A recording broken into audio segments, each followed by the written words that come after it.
Good evening, Kyber Cave family. It has been a hot minute, hasn't it? For Saber Rattle, we have not been on in 2 Sundays, so that's basically 3 weeks that we have not seen you. So, hello, Sewong. Hello, Matt. No, Van did not forget. He had to rush home last minute, and he should be here anytime now. But as we've done before, I have started without him. I hope you can hear and see me well, just fine. For me, I'm not sure if it's this way for you, but for me, like my camera is skipping on the screen, so I don't know if that's happening for you as well. But I hope you're all doing well. I've missed you.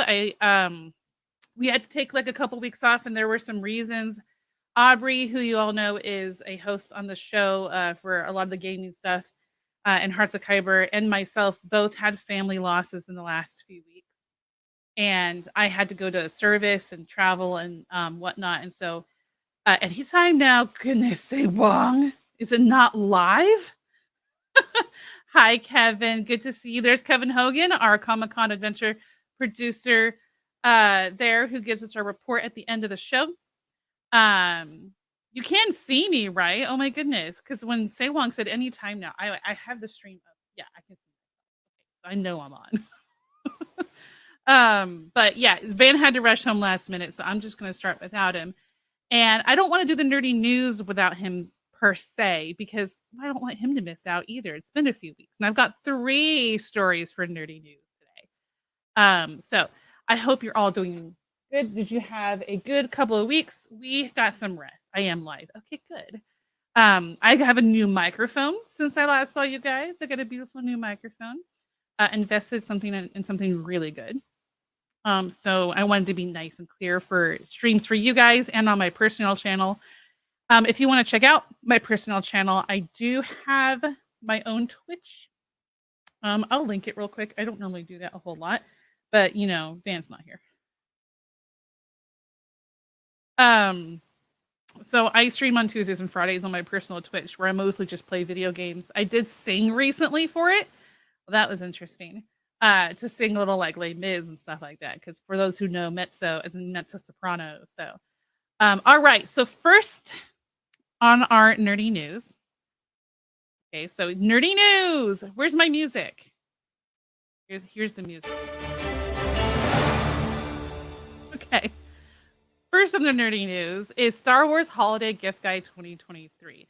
So if you're looking for that great gift for a personal friend or family member, you could actually really get some really cool gifts. There's actually, aside from the ones that you see in the little preview picture here, there's actually a Christmas sweater that I kind of thought looked really, it was hilarious. It's Darth Vader sitting at a piano with a sheet of music, and I think it's the Imperial March music.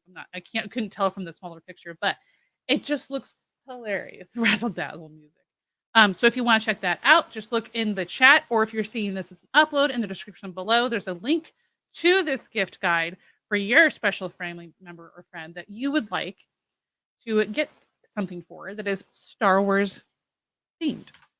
Next, Kihui Kwan shares a joy of joining the Loki family. If you have not seen Loki yet, what you doing? Kihui Kwan, who all you know is Short Round from Indiana Jones and Temple of Doom, is so excited about joining the MCU. And if you would like to read a short interview with him, there's the man. There's an interview with him in the link in the description, or if you want to check it out in the chat, I'm posting the link there as well. Hello, Ark. We can't hear you yet, but that's okay. Hello, there hello. you are. Okay. Well, I was just doing the nerdy news without you. I saw. I just came in. So first on the nerdy news, just for the tiniest recap, it was a Star Wars holiday gift guide. Okay. All right. So yes, Kihui Kwan, who's adorable and wonderful. If you haven't followed him actually during his career, if you didn't know, he was still involved in the industry. He just wasn't acting. He was doing a lot of stunt stuff. Behind the scenes. Yes, he's an amazing stunt person as well, martial artist. So, and it wasn't for his lack of trying, which is actually kind of what makes his story so heartwarming. Is that after Goonies and Indiana Jones, everybody thought he was going to be a big success, but then as with a lot of kids, he started kind of aging up, and he lost that little kid cuteness, and there weren't, as some of you may or may not know, there's not as many roles for Asian leads. in a lot of movies. So he just kind of, it's not that he wasn't trying to get in movies, just nobody wanted him. Yeah, and when Everything Everywhere All at Once came, it was just blown up, and his joy just it makes me happy. Okay, moving on. I have a third story for nerdy news since it had been a few weeks. I decided to do 3. The last one is Marvel Studios release date changes. So if you'd like to see that article yourself, I'll post the link in the chat, but I can just read them to you myself. So right now, an untitled Deadpool movie that was originally for May 3rd next year is now pushed to July 26th. Captain America Brave New World, which was July of 2024, is now in February of 2025. The Thunderbolts, which was previously set to release in December next year, is now moved to July of 2025. Updates, I know, so long. And then Blade, which was previously expected on February 2025, is now moved to November of 2025. That won't even be for like another 2 years. Wow. So those are all those date changes, but all the nerdy news is posted in the chat. But if you're watching this as an upload, just check out the link in the description below, and you can see the nerdy news information there. Hey, Mez, have you gotten all the comments? Have all the comments been up, or no? I just got I've been the last focusing on talking. Okay, I'm gonna go through them. It just makes me feel better when the comments go up, so people can see. I know it makes you feel better. I mean, what's up, Armadillo? Armadillo. That was me. Isn't that your son? That's my son, but I went on my computer to say something back to say Wong didn't realize I chimed in as my son. I was like, oops, that was me. Oh, I thought your son was hanging out with us tonight. You know, the whole beginning of our show is saying Wong just saying, is it going to be on time? So, what's up, Matt? What's up, Say Wong? Yes. Thank you for hanging out. Thank you for coming back. You know, sometimes we might need to take a little bit of a break, but we always come back. Yes, so Kevin. We're kind of like gonorrhea in that way. Oh my gosh, don't say that. Blade taking forever to reboot to join the MCU when it was before Iron Man really. Yeah, it's been a while, but I love Mahershala Ali, who I believe is playing Blade, and so it'll be worth the wait. I'm pretty sure. I'm looking forward to. Yeah, you know, if anything, with all the criticism that Marvel is getting right now, and really, I honestly, I don't blame Kevin Feige. I blame Bob Iger, or Eisner, because Iger, yeah. They were, you know, Disney was in such a desperate position that they were like, okay, well, Marvel makes money, just pump out more Marvel stuff and that will make more money. But really, they just kind of overloaded people. And I personally think it's a great move for Marvel to kind of take a step back and rebuild themselves to where you're really looking forward to a Marvel movie. I remember when all the Marvel movies came out, I was there, like I was excited for everyone. Yeah. Now it's like, oh, do I really want to watch part this? of it is after COVID, it was almost as if the studios felt like they had to catch up. And that's just, I'm not saying this is actually how it was. It's just how it felt. And so a bunch of content came all at once. And then we got like superhero fatigue. Right. So you get kind of tired and you're like, okay, I'm like, want to take a break. So spreading it out like that is helpful. It hopefully will make for a better movie, and maybe the VFX artists can have more time on the movie. And that was a big complaint with a lot of people, is that, you know, the VFX just didn't look as good, and they were saying that, you know, they wouldn't even be done with one project before they were getting pushed on to another project. So, you know, hopefully Marvel figures this stuff out. I think slowing down is the right move for them personally. And hopefully, you know, and I would never blame the VFX artists for bad VFX. I just think it has to do with not having the time to fine tune and finish them because of the deadline. All right, moving on, guys. We do have to move on. We're at 7:14 already. Oh my goodness! It's our first time coming back in like 3 weeks. It's good. I told them about my new mic. I haven't told anybody about, like, I got my wedding rings back for the first time in 11 years. I wasn't able to wear them. Had to get them sized. All right. So next, goodness gracious, James Kaiser is our producer for Flow of the show. He brings us a mesmerizing flow, whether it be sabers, fire, dancing, gloving, all of that. This one is a saber for y'all. Actually, I think it's a bow stuff, like a double saber. But it's very much fun, a lot of fun to watch. So please enjoy our flow, Yonnic Colins, where you can find his link to his Facebook in the description below. Woo!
That was funky.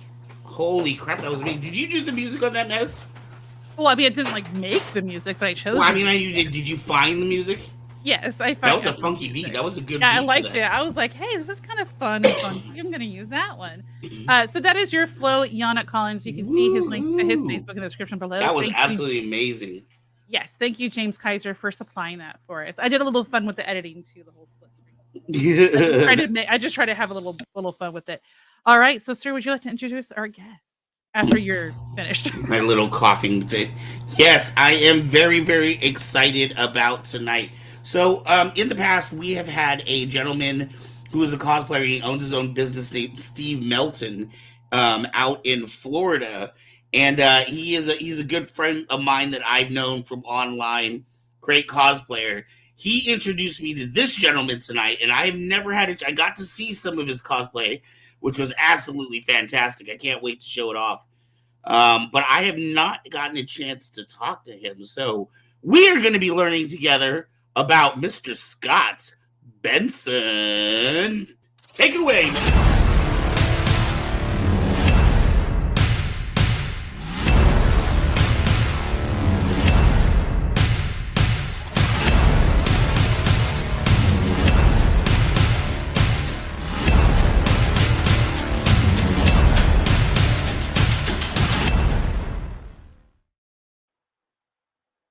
Wow. How you doing? How are you tonight? Doing all right. How you doing? I am beautiful. You got a nice looking room there. Yeah, our living room. Being festive for the holidays, of course.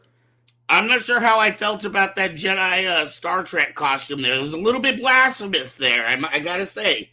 Well, and that was the fun of that one in particular. I the first time I did that, and it was just a thing where I was sitting around the house and kind of fooling around with ideas, and I'm like, I've got these white Jedi robes. I'm like, I could dye them yellow, throw a Star Wars patch on or Star Trek insignia on, and so I did that, and I wore it to a con called Shore Leave, which is a Star Trek and Star Trek convention, or Star Wars Star Trek convention. Oh, it's a mix of Star Wars and Star Trek? Yeah. Oh, man, that just sounds like sci-fi. So I thought, well, this covers both bases, and got a lot of positive reactions, actually. I kind of wondered if people would kind of get pissy about it or whatnot, but most people liked it. But one guy came up to me and he goes, I just love this. He goes, but I got to tell you, the best part is that it drives my wife absolutely insane every time she sees you come by. Right now, I'm guessing she's a Star Wars fan. Could very well be, yeah. Right. Yeah, but, I think the Star Wars. I like both franchises, obviously, and it was, I've kind of been playing a bit more with mashups in cosplay the last couple of years. When I've been doing is just coming up with kind of concept ideas, or my Mike Myers, that's kind of a pun, obviously. Yes, so. I was going to talk to you about that. I absolutely love the Mike Myers. Where do you wear? Did you go to horror cons with that one, or where do you wear that one? The first time that I wore that one, I think major was Dragon Con, and of all the cosplays I brought down there. Sorry, Nez, do you have that photo we could bring up so people can see? I love that Michael Myers. I love the double entendre of it. I'm sorry, I didn't mean to cut you off. Oh, no. But yeah, I wore it to Dragon Con the first time, and people kind of went nuts over it. 90% of the people get the joke right away, and then there's about 10% that are like, oh, it's Michael Powers or Austin Myers or whatever. Right. Looks like that one is my Ghost Rider, actually. That's the concept I've been kind of working on there. That's Cable. But it was in there. I know I saw it at some. Ooh. My Punisher. And I do with the superhero stuff, I kind of always wanted to go more comic book style with it, because I don't really look like any of the actors, and cosplay to me was always kind of indulging that inner child. Right. Instead of tying a towel around my neck and running around the neighborhood as like I did when I was 6, now you put some money into it and some effort and really try to embody it. Yeah, that's the Mike Myers right there. That is one of my favorites. I love that. I just love that, the double meaning, especially Mike Myers, that just works so perfect. Yeah.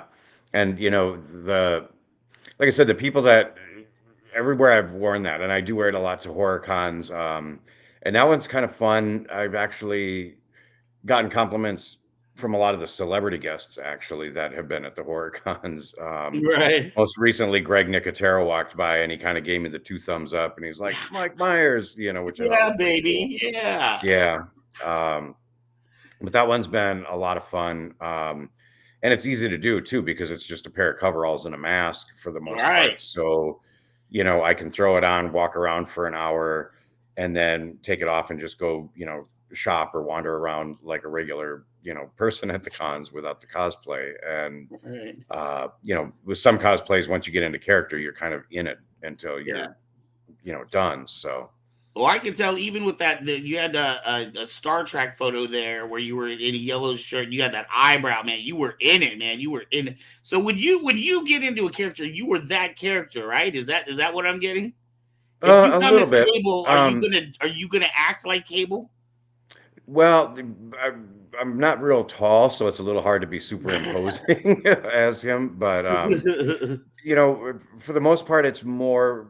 I kind of try to embody it for maybe photos or video stuff. But I know a lot of people that if they play Deadpool or the Joker or something, they really get into Act it character. up. I don't quite get to that extreme with it.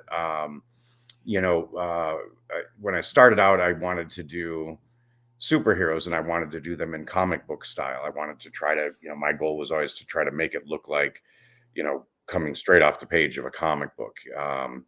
I think there might have been a Captain America in there someplace too, but that was kind of my goal when I set out. And then the Orson Krennic from Star Wars was Yes. like that look, but being an older guy with gray hair, I've started to kind of embrace cosplays that go along with it. And with the Star Trek, that's Captain Pike from Strange New Worlds. And, again, he's already got the gray salt and pepper hair. So, Right. throw that on in 5 minutes and kind of just get right into that character pretty easily. So, Well, let's back up a little bit. You're talking about so many of these characters. How long have you been doing cosplay? got into it in 2016. Went to my first Comic Oh, Con in 2012 and was Baltimore Comic Con, and then we went to New York Comic Con a few weeks later. And did you go? Did somebody introduce you to this, or was this no, something that you're like, I oh, I was always guess? fascinated with the cosplayers. The first several years when we were going to cons, I was stopping as many cosplayers as I could for photographs because I thought, oh, this is so cool, Right. but I didn't really know how to get started on it to a degree, you know what I mean? And I also didn't, I hadn't really done anything like that publicly, so it It took a was a little whole bit of brand courage, new I guess, thing. to kind of get in and get into a costume and go do it.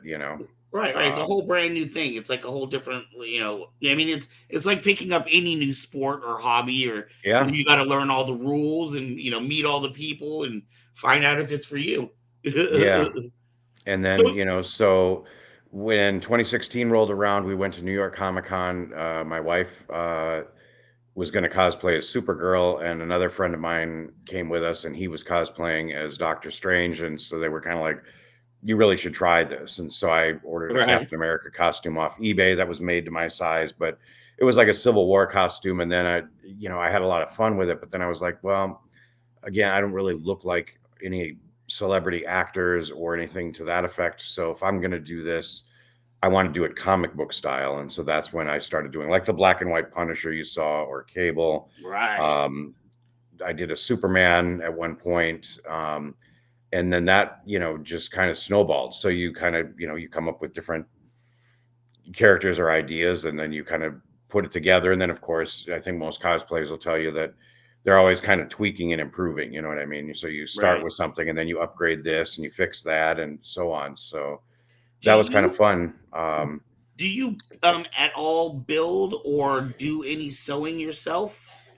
No, the black and white Punisher and Cable, I made all of the harnesses and everything myself for that. And for the Punisher, I used the same technique to make the white belt with kind of the long teeth, Yeah. toward the front, and then designed the skull logo and found a local screen printing shop that could screen print that onto a couple of black shirts that I had found. So, but and then for the gloves, all I could find were black motorcycle gloves. So I ended up having to paint those white with leather paint and things like that. But cable's probably the one. That one is, the weapons and things like that. I did all that on my own, the harness, and then figuring out a way to use magnets on the back of the harness so that I could take the gun and sling it over my shoulder and just stick it to my back to carry it. And then I've got kind of a pistol that is on the right leg, and that's also held on by magnets, so you can just kind of slap it onto your leg and walk. You know what I mean? It's did you do cable at the time when Deadpool 2 came out? Or was it a whole separate... I did that right as it had come out, and so everybody was going toward the Josh Brolin look, and I went for the first time I did it. I did a yellow harness, and then I redid the whole thing from scratch using the gold chrome automotive vinyl to give it kind of that shine, and then do the chrome arm. And that's, I really like the costume. I don't wear contacts on a regular basis, so the tricky part with that is it can be like a 10-minute ordeal for me to finally get a contact lens to stay in when I put it in. Are you one of these people that like will go to a 3-day con and have like 5 different costumes? I mean, bring in like totes of luggage on the airplane with you? Yeah, well, Dragon Con was probably the one that I brought some of the most with me. And then your wife's doing the same thing, right, man? You guys got to look like, like you're bringing your whole house with you.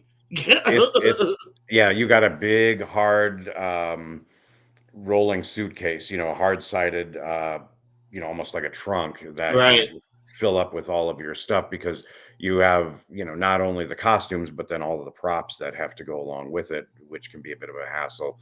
I live in Delaware, and the majority of the cons I go to are between Washington, D.C. and New York City. So everything is within 2 hours drive or less. So most of the time, it's not that hard to just fill up the car with everything that I want to have with me. And like the Mike Myers and the Star Trek, I kind of keep those in a box in my trunk of the car most of the time. I will take them out and wash them after I use them, but then I kind of keep them in the car, because if I go to a con and I feel like cosplaying, I can just throw one of those on quick, and then I'm, right. And it seems like it's a pretty, I mean, as far as costumes, a pretty comfortable wear, other than having the mask. I always thought right at the time when a Squid Game came out, I was like, man, that movie is a blessing for cosplayers, because all you got to do is wear a jumpsuit all day, man.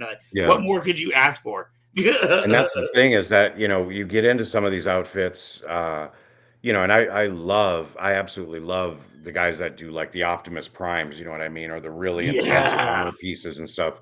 But you get to a point where you have to have a handler with you. Right. To get in and out of it. Like an Iron Man costume can be real elaborate and can be tricky to get in and out of. And then once you're in it, you can't even really sit down. You know what I mean? Right. It can be bulky and heavy and very restrictive. And so, yeah, if I'm doing a Star Trek, I don't have any gloves. I've got no accessories. I can walk around. I can shop. I can see what I'm doing. I'm not thinking about, where did I set a prop down and forget to grab it, or things like that. But right. Then I learned real quick to go for those characters that didn't have a mask and didn't involve makeup, because I just want to be, I want to look good, but I got to be comfortable. Yeah, and that's like I always thought Grand Admiral Thrawn would be really cool to do, but all that blue makeup would be insane. Right. You know what I mean? To go through all that, and if you don't know what you're doing, I know there's ways of putting it on and kind of applying a sealer to it or whatever, so it doesn't rub off, or that you don't sweat it off, or things like that. But I'm that guy that'll scratch his face and forget that I'm wearing blue paint. Exactly. And so, but there are times, when it's fun to really go all out. Again, if you're at something like New York, where you're outside and you're hanging out with all of the cosplayers, kind of under that tunnel area, that's when you really want to, and you bring your best game with those costumes, then yeah, it's a bit of a chore to get in and out of it, but it's kind of pays off in that regard too. God, that's got to be a good feeling, to be like surrounded by people that are kind of like your peers, but also like people that you look at their costume going like, man, dude, I want to be on your level someday, Oh That's gonna yeah, be and I just mean thrilling to it's be in great. that photo with everybody. Yeah, and being able to pick people's brains for tips on how did you do this, or you know what I mean. And that's kind of the thing that I think I've really enjoyed a lot about it too is just the levels of creativity that people put into stuff. It's like, how did you pull this off? You know what I mean? Because you know, and the one thing that you kind of learn as a cosplayer is that these costumes would be completely impractical for fighting crime. You know what I mean in real life. You know, walking around in a Michael Myers mask trying to kill people, you can't even see where you're going half the time. So Right, you right, know, right, right. but you know, restrictive costumes like superhero stuff. It just you know with Batman type outfits, which I would have always wanted to do a really good Batman. I thought that would be a really fun one to Right. do. But Mandalorians, you got the tiny little yeah, visor. exactly. But the thing is that people take these things that are drawn by artists that never existed in real life and then make that happen, and that's always been fascinating to me to see how people do that. You know, again, referencing like these Optimus Prime cosplayers, where you see uh, these guys that are what am I trying to say? They're up on stilts. You know what I mean? It's just Yeah. absolutely crazy that the dedication they put into this to be a 7 foot tall And truck robot. have you ever heard of Cybertronic Spree? Oh yeah, we last 2 years at RetroCon, we've gone and seen them after the thing, and that's really great. Can you imagine being? I come from a stage background. I've done a lot of stage performance. I can't imagine, even if that's foam, I can't imagine having to be on stage under those lights in a costume and be expected to play a musical instrument. Yeah, I'm absolutely, especially the drummer, because it seems to me like you'd have to be able to move, you know, Right, quite right, freely around with that stuff. But it's really fun to watch them. I mean, they're a good band to listen to anyway, and of course they're playing, you know, cartoon themes and things like that that you know are real nostalgic. So I love all that. right. But yeah, then when you see them in their costumes, some of them it's just like it's absolutely crazy to me, like how big or how crazy is that to be able to do that and then play an instrument on top of it all, you know. Right. What's the most ambitious costume you've ever done? Mm, most ambitious probably would be, I suppose, Cable would be that because it is. I've got to color my hair. I've got to do the makeup to get the scars over the eye. I've got to get the contact lens in, and then I've still got to put the harness and all that stuff on. Right. And you know, the harness has been. I built it in such a way so it breaks down into several pieces, but to get all that together, you have to do it in certain stages because once it's on, you can't really bend forward real easy. Do you know what I mean? And then you've got the fake arm that goes on the metal arm that you have to do. Right. So you have to kind of go in that. And then once you're in that costume, if you drop something, you know, it's really tricky to have to, you know, stop and pick things up off the ground, for example. Right. Right. You know, There- that's probably the one that's the most difficult to just exist in when I'm out as a cosplayer.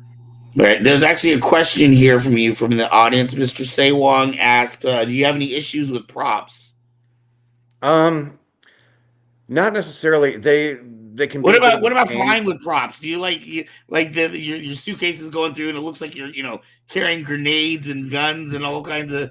As long as you're not doing carry-on, I think you're okay. Because when I went to Dragon Con, I packed everything in my big giant suitcase and just checked it right outside. And so I don't think they X-ray that necessarily. But I had a long Nerf rifle in there, and then my pistols and lightsabers and things like that. But yeah, I mean, one thing I would say, like when you get into cosplaying and you have, especially if you have a new cosplay, and particularly one with props, it's best to try it out at a small convention first, where there's maybe not a ton of people. If you do it at something like New York or say Dragon Con, where there's just hordes of people that are constantly, and it's so packed that they're brushing into you, you know, things are falling off or you're dropping stuff, you know, that makes it a bit trickier. So if you try it out at a smaller con, then you work those bugs out of it a little bit. And you say, okay, if I don't want to carry this gun around all the time, what am I going to do with it, for example? You know what I mean? You can work that kind of thing out ahead Right. of time. So I'm always impressed, for example, when I see these Harley Quinn cosplayers that are carrying these gigantic mallets, you know what I mean? Right. These comically large mallets, and then they're on the show floor where it's almost like a rock concert and there's just so many people around and you're like, wow, how are you able to do that and not get sick of just hanging on to this thing the whole Right. time, Right. Or like I've seen people like the anime guys with the huge swords that they'll Yes. carry, or I've seen other ones that like Warhammer, big huge Warhammer. Mhm. I was like, how do you get around in a crowd with something like that on? How do you Exactly. And pee, then man? and even masks as props can be a bit of a challenge too, because you can't really breathe in them, you can't really see all that well, so it's good to have something that you can kind of flip up or take off easily and put on easily, you know what I mean? Right. At least that is for me. I know some folks that it's like once they get into costume, that mask is on for the rest of the day, and that can be a pretty trying, I would think. You know what I'm saying? Right. I get claustrophobia, man. I can't do Like a Darth it. Vader helmet isn't something you can just take off real easily, for example. Right, and they can't see really well too. A lot of where I was talking to I was talking to Kevin Edward Thompson, who was an Ewok in the original Return of the Jedi movie, Oh, and he yeah. was talking about the scene where the Ewoks are jumping off and they're landing on stormtroopers like shoulders. He was like, Right. well, you got to imagine like none of those stormtroopers could see anything, and none of the Ewoks, and they were like, we were just trusting that we were going to land on somebody, but the stormtrooper has to just trust that you're going to hit your mark. You know what I mean? So I guess there was plenty of scenes where Ewoks were just hitting the dirt. There was no stormtrooper underneath them. Yeah. That's crazy. And I think that they had kind of said in the original Star Wars, like the stormtrooper helmets were incredibly hard to see out of, which is why they're kind of hitting their heads and things like that coming through doorways and some of those outtakes and things like that. Right. So, Well, I've heard about some of those, my friends that are cosplayers that'll do with Darth Vader, and he's like, man, I can't even sit down in this thing. He's got to like kind of lean on the wall to catch a break, and he's always got to have a handler to make yeah. sure that little kids, aren't going to just come up and like punch him in the gut or something, or And make sure, like drink through a straw, you know what I mean? Because you can't, you know what I mean? You got to feed a straw up through your mask or what have you. right, Because you can't just tip the bottle up that way. But that's I think a lot of cosplayers will tell you that suffering for the art is just kind of part of it. Do you know what I mean? And that you I would say one of the other big tips I would give to anybody who's thinking about getting into cosplay is have good insoles in your shoes, because you're on your feet. I was doing 20,000 steps a day on the average at New York Comic Con. It's just absolutely crazy. And as an older person with knees and hips and things like that aren't as good as they used to be, I mean, you feel it. So some good insoles, well worth the money to make that go.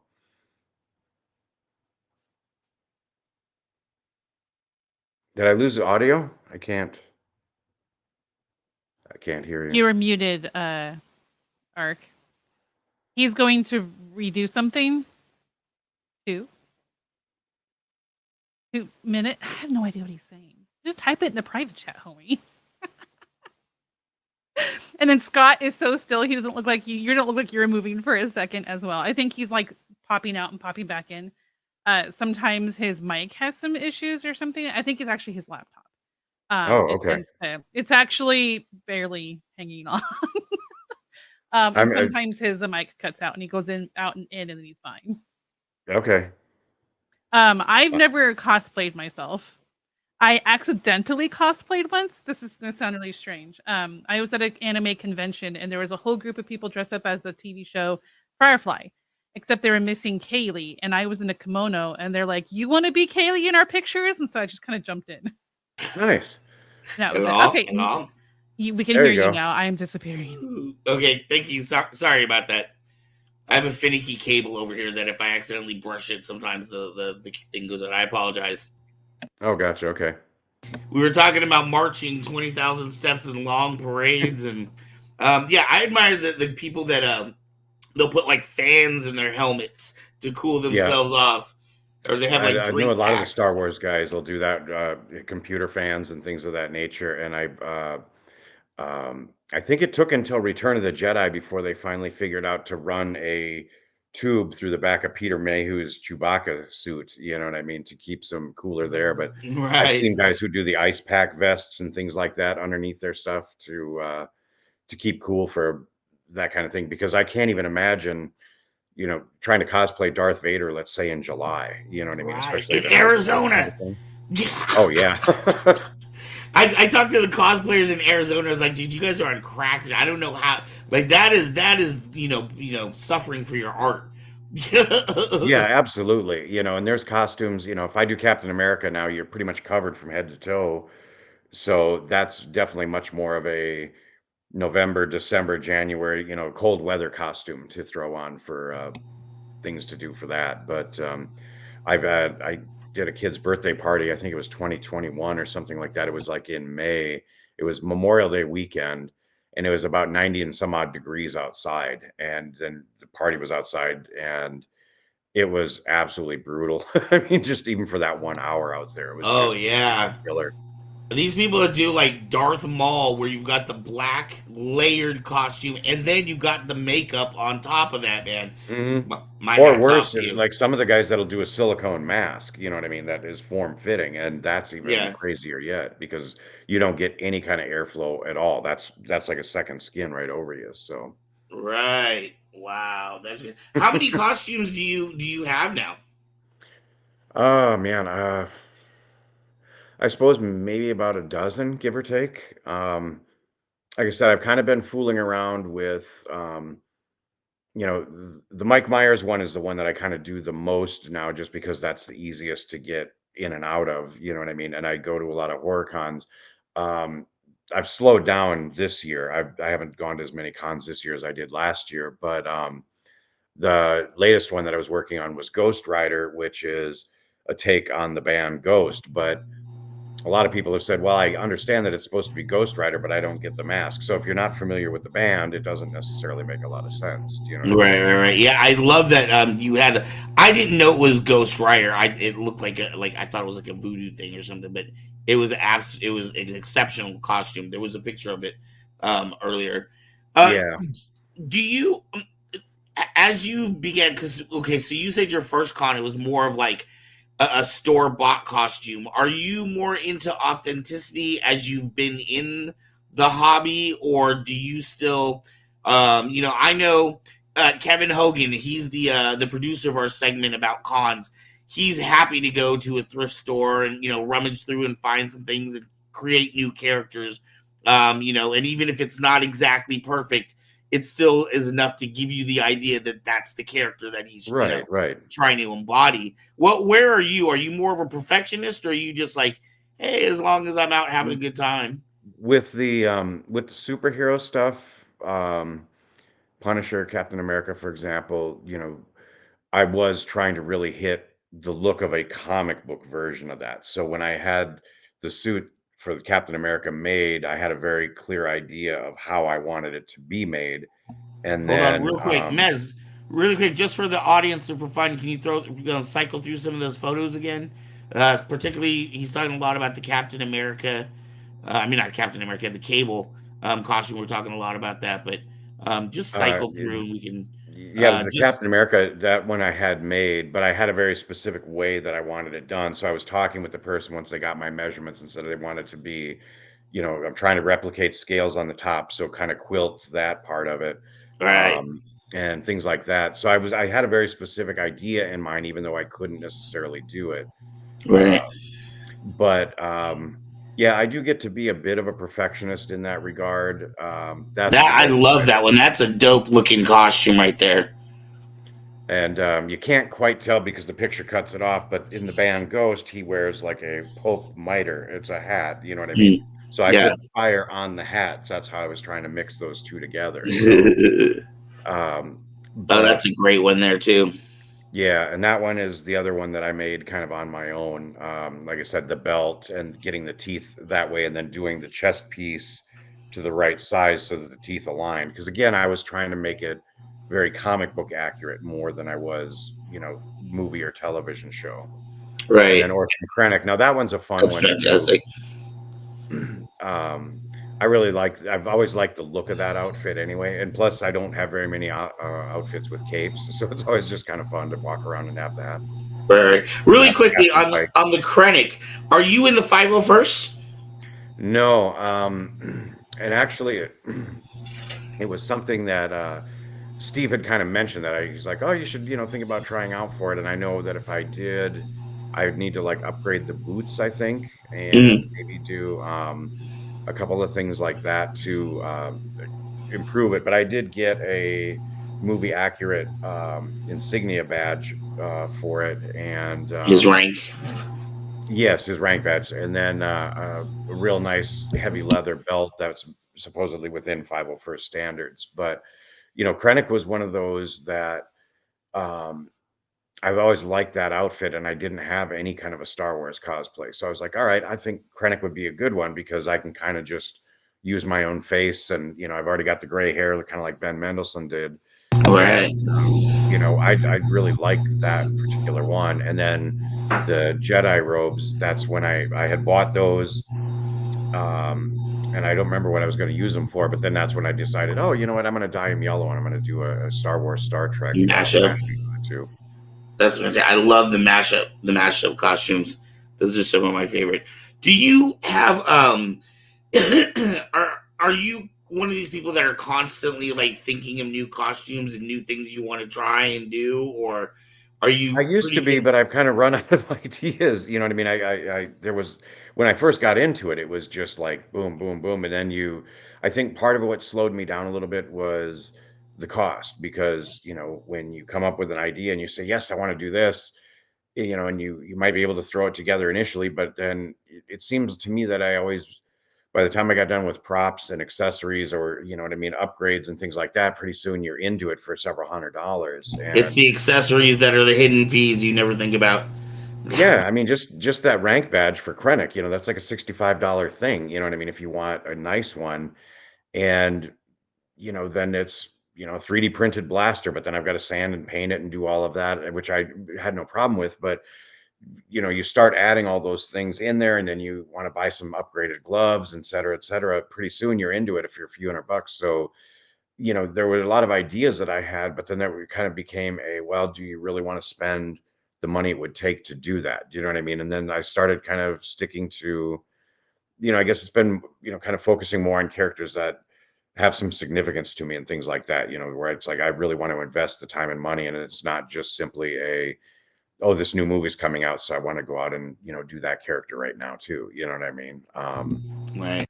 And everybody's got kind of their own ways of doing things to that effect. But for me, it's always been about, I guess, kind of trying to bring that comic book character or that cartoon character to life initially. And then it's kind of moved on now to these mashups where they're kind of like puns, or, just some weird ideas where I'm like, that looks like it would actually fit with this. We should, let's see what I can do with that. Right. So nowadays, now that I mean, because your wife also does it, like when when a con or something is coming up, are you thinking, oh, I really want to do this, or do you consult with your wife and maybe friends and try to come up with a team idea, or how do you figure out what it is you're going to do when something is coming up? It depends on the nature of what the convention is. I mean, if it's a horror con, then it's a given that I'm going to go as Mike Myers, because that's, a horror character right out of the gate. Plus, it's got that mashup mixed in. Um, a lot of times, the weather might impact it. If it's going to be a 98-degree day, I'm probably not going to go for anything that's going to be brutally hot to wear. And again, Right. if it's a comic con, then I might do something that's more comic book character. Or if it's a sci-fi con, there are cons that have different themes, but people kind of cross it over. But if it's sci-fi, then I will just throw on a Star Wars or a Star Trek. You know what I mean? And that's kind of Right. where I go. So it's more what the con is, more than anything else. My wife doesn't come to a lot of conventions with me anymore. But when we do, she's kind of got her own way of doing things that she likes to do it. Like she's got a Star Trek dress that looks like kind of a formal cocktail dress, and she was doing I think she did Thor as kind of a cocktail party dress with that. So she does her own versions of mashups in the way she likes to do them. So I kind of let her do her own thing, and then she lets me do mine. We've never really done anything where we've coordinated characters or anything to that effect. Right. There's so much that you can do. The possibilities are endless. Mm-hmm. Yeah, it gets to be it gets to be pretty crazy in that regard, and it is a situation where you know you'll come up with one idea and then that leads to something else, and it's like, oh man, I did, when I did Punisher, for example, that's while I was working on Cable, I'm like, I could actually use this method I'm using to make this harness for Cable as a Right. Punisher, and so I just did that I think I did it in one night, basically in one sitting. I just sat down and knocked out that belt, and then figured out how to make holsters for the guns, and away we went. But yeah, I mean, you kind of do one thing, and then that leads to another, and so on. And if that's even the Mike Myers thing. Like I said, that was a straight up punt because that was a joke. I don't know if you looked much at my Instagram page, but I was doing a lot of these selfie shots with other cosplayers where I'd write in a dad joke at the top. They were kind of like comic panels. So, and then the second panel would be their reaction. You know what I mean? They'd be giving me a dirty look, and then they would say something like, I hate you, or you're stupid, whatever. And, I was doing that for a very long time. And then when I did one with a Michael Myers cosplayer, the joke was, I loved you in those Austin Powers movies. And that's what kind of triggered it. I'm like, actually, I don't think I've ever seen anybody actually do that as a cosplay. And so I just kind of threw something together, and that's, I loved it. When I saw your pictures, that was my favorite right out. I was like, oh my God, I love the crossover. I got started, and then it's been sitting on the shelf for about a year and a half right now.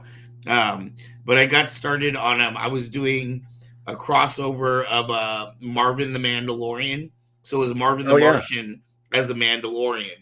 Oh, that's cool. I could see how that would work too. And that's where the fun is on those mashups, is coming up with how do you balance it out so so both characters flow right kind of from top to bottom. Do you know what I mean? Right. With Mike Myers, for me, it was like the coveralls, and then so I got to get the lace so that the body has some of that, but then the glasses have to go on the mask. You know what I mean? You can't just throw a mask on, and to me, I wanted to blend that. And with Marvin the Martian, I could see that. Where would you cut the front of the helmet out, or would you just add kind of the little mohawk thing? I have the mohawk, so I have the Mandalorian helmet, and then where the T-visor is, I actually cut it a little bit wider and opened it so that I could wear a black mask underneath with big white eyes. So the visor part was completely open, like Marvin's helmet would be, but it'll have the the Mandalorian shape, the Mandalorian armor with the tutu sticking out, the jetpack on the back, and of course the big white shoes and the white hands with the blaster. I had made the joke about doing a Mandalorian cosplay, but doing it like in stainless steel, and then having a flux capacitor on the chest, and then having the DeLorean logo. But then I saw somebody did that. Somebody actually, made that joke and did a man DeLorean. Right. That was pretty cool. Yeah, I love the crossover ones. Congratulations on coming up with that one. I hope nobody steals that idea from you, because I haven't seen it yet. No, and that's the thing, is you kind of have to jump on it. You know what I mean? If you get those ideas, because I always feel like if somebody else beats me to the punch on that, then I'm kind of like, you can't be the with second Mike guy. Myers, I did look, but I didn't see anything initially. Now I have seen a few more, and in fact, when I did the Dragon Con, another guy did do it, but he just had the purple suit on, and then he had a Michael Myers 2018 Halloween mask. So I mean, there's different ways you can do it. So it's the same mashup, but completely different executions, and that works out pretty well too. Wow, that's interesting. And then you can have a mini me too, a mini Michael Myers. Yeah, and actually, well, I've been trying to find. I've been trying to bug one of my bald friends to do a Dr. Loomis, Dr. Evil mashup, which Donald Pleasance played Dr. No, which was the inspiration for Dr. Evil. And of course, he was Dr. Loomis in Halloween. So I thought that would be a double Halloween mashup there that would work out well together. That's fantastic. Oh man, Scott, our time has gone by so quickly. It's had so much fun talking to you. Do you have anything you want to close out with? We've covered all the bases. I know for everybody that is tuning in right now, you can look in the description and you can find Scott's Instagram information as well as any other information he gave our fabulous director Mezzo. She's really good about having those in description. So if you'd like to see more of Scott's stuff, make sure to go check those out. You got any last parting thoughts or anything there, Scott? No, I just thank you for having me on. Like I said, Steve kind of approached me out of the blue and said, do you want to talk about this? And I kind of said, well, I don't know if I even got enough interesting stuff to say to fill a time slot. Like, now you'll be fine. But no, I really appreciate it. This was kind of fun just to sit down and BS about cosplay in general. It's been a while. We appreciate you. Like I said, we had Steve is somebody I've known for a couple of years now, only through the internet. We've never actually met. We're one of the internet Facebook friends. But I did do an interview with him about a year and a half ago, and I just love Steve. And he, so if you come recommended by Steve, you're okay by me. Well, an interesting story about that is Steve and I both live in the Delaware area, probably within about 30 minutes of each other, and we had been Facebook friends for a long time because of the cosplay community and stuff. And every time we ran into each other, it was at a convention in some other city and usually some other state. Right. And so, yeah, we had known each other for a few years before we finally actually hung out together in Delaware, where we, live, which was kind of funny. It's funny how it works out that way sometimes. Yeah, definitely.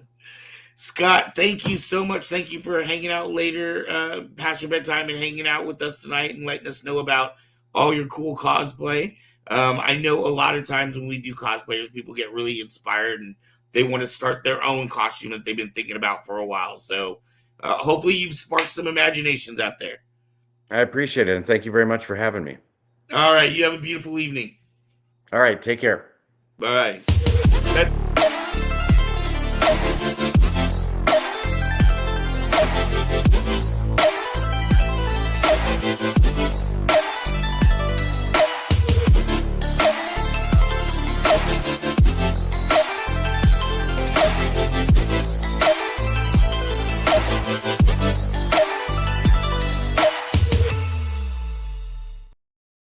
Oh, hey, I'm back. Woo! How are you? I'm just fine. Hey, I like your shirt, by the way. Oh, well, thank you very much. You can get yourself a conspiracy shirt at kcpmerch.com. That was a fun interview. I love how he put just BSing about cosplay, just having fun chatting about it. That's what our interview show sometimes is just about, nerding out with people and having a great time. Just talking about stuff we enjoy. That is the nerd within us. Yeah, the nerd within. The nerd within. Oh, there's a new shirt. Yeah, the nerd within. I want to take a moment to let everybody know this episode. We need to talk about who is helping us bring this episode. One of the people is kybercave.com. We have 20% off on everything on the website right now. Plus, you get a free mystery gift. So, Mez, you are old enough to remember this. Not everybody that's watching right now may be old enough. I like how you're assuming my age, but okay. Well, you let me know if you're wrong, or if I'm wrong. When I was a kid, you used to be able to buy cereal boxes, and there'd be secret toys inside the cereal boxes. And Cracker Jacks. Cracker Jacks had not nowadays when you buy a Cracker Jack, it's just like a crappy little sticker or a little like tattoo thing, but they used to have real toys in Cracker Jacks. Mm-hmm. They weren't great. I remember. Okay, you're correct. I remember. I'm bringing that back. Nowadays, there's no toys in cereal. Nowadays, the Kyber Cave cereal mystery gift without the cereal. Exactly. Now it comes with the Saber. So if with any Saber you purchase comes with the free mystery gift. You know what it is? I bought 300 of these little Lego characters. Any character that had a lightsaber, like I bought every single character. And then Steven and I realized how much of a nightmare it was going to be to organize them and put them online. And I was like, you know what? I'm going to give these away. So, yeah, there we go. All right. Well, for those who are interested, go to kybercave.com and you will see a code that you can get 20% off. And a mystery gift. Yes, a mystery gift with your saber. And don't forget, we also have a Patreon where you can support us here for as little as $1 a month. Patreon.com/Kyber Cave Production. Yeah, you see the link in the little ticker at the bottom right now. And the higher ones also have chances to be drawn custom sabers or rare ones. We give away 5 sabers in the month of May. You just have to be on Patreon for at least 3 months in the top 2 levels, and then you will be in the drawing for those 5 sabers. And one of them, like Met says, will be custom made. It will be something that nobody else had. Maybe custom etching or a custom paint job or something. Open the new saber and pour out Kyber Cave cereal and a toy. That would be a Kyber Cave cereal. I remember the days when you'd sit down with your cereal box, you pour it, you get your treat, and then you didn't have a phone to watch stuff on. There was no such a thing. You would look at the back of the cereal box and play the game they had on it, or just read the ingredients. All right. Well, thank you, Mr. Benson, for coming on and talking with us about your cosplay. Very much enjoyed that. But moving on, we have Kevin Hogan, who is our producer, who brings us the Comic Con report every week, excuse me. And I hope he and James, I hope they enjoyed their break. We enjoyed ours. He was at something super cool last night. So I don't know if that's in that'll be for next week, I'm pretty sure, because he sent this one to me last night. So please enjoy the report from Kevin Hogan, where he will tell you about where he went and what's to come. Hello, this is Kevin Hogan from Northern California with an episode of California Comic-Con Adventures. On the weekend of Saturday, November the 18th, 2023, myself and a bunch of other cosplayers went over to the Comics and Collectibles comic book and game shop over in Sacramento. There, we kind of drummed up a bunch of business by trying to wave at cars and inviting potential customers to come on inside there, wearing all of our cosplay costumes outside there, waving and saying hello to everybody and taking pictures with fans there, kind of having like a makeshift cosplay gathering outside there to try and drum up some business there for the comic book shop there. They're trying to raise some funds there for the store there because they had a family member not feeling well there. This is kind of like a nice charity event there that they got put together there, and it's a great idea for cosplayers between going to Comic Cons. If you have a group of fellow cosplayers, you can get together to go to local charity gatherings there, to put on events there to help out your local community. Also on that same weekend of November the 19th, 2023, our friends over at Ohana Comic-Con visited the city of Porterville, California. Ohana Comic-Con, as you know, travels up and down the state of California every weekend to a different city, hosting another one of their fun Comic-Con events, sometimes 2 Comic-Cons in different cities in the same weekend there. They're very economical events. They're often in places near free parking there. Admission's usually less than $10 per person, and kids 10 and under are free, and they have a $1 off coupon if you print the Facebook flyer from the website when you come in there. And if you stick around to the afternoon, usually around 2:30 is when their cosplay contest is, so you get to hang out with some friends and see some fun costumes. On the weekend just after Thanksgiving, November 24th through the 26th, 2023, was the Fan Expo San Francisco Comic-Con. This had thousands and thousands of fans come to the downtown San Francisco area there. This was a great event there. It totally filled up the 3 stories of the Moscone West Convention Center there. We got to see the Dreamscape car show on the lower level with all the really cool sports cars with the anime characters painted on the sides of them there.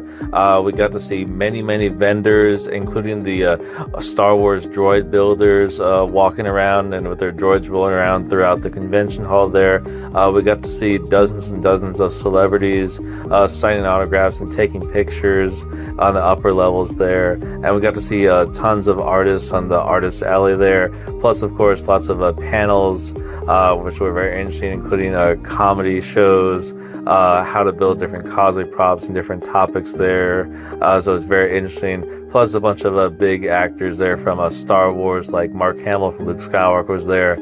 Plus we got to see William Shatner from Star Trek, and other actors there as also. So definitely recommend checking out Fan Expo. It was really interesting. Though, just a tip, you do want to make sure you keep your cell phones charged at all times, though, because you do have to use them to activate your passes after you buy your tickets there. They do make you like re-register your passes after that. So want to make sure you keep your cell phones handy with you at all times, though. And for those of you looking forward to upcoming events, the Great Dickens Christmas Fair is ongoing now through the weekend of December 17th every weekend from 10 a.m. to 6 at the Cow Palace in San Mateo. And also over at the Concord High School in Concord is going to be the Concord Toy Show and Car Show going on from 11 to 5 on December the 9th. And also, Ohana Comic-Con is having another of their fun events on December the 10th over in Merced. Well, thanks for watching. Hope you enjoyed the picks, and we'll see you out there at the next Comic-Con.